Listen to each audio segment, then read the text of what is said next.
Kuya, yung laruan ko, bigay mo. Anong laruan mo? Laruan ko to eh. Panlalaki to eh. Ano kuya? Pinalununan ko yan eh. Kaya akin yan, akin na yan. Akin na yan.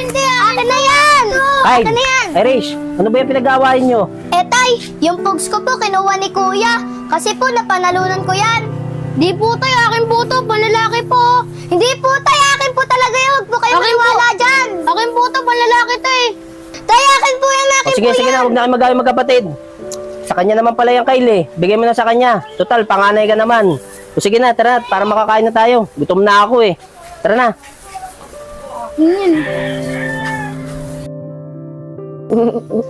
Sila Raybelin yun ah.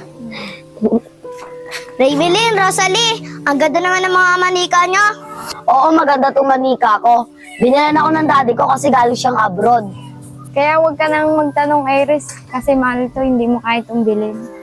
Oo nga, mahal to kaya hindi mo to kayang bilhin. Doon ka na nga, hindi ka naman namin sasali sa laro namin. Sige, sige. Grabe naman kayo. Papabili din ako sa tatay ko ng manika.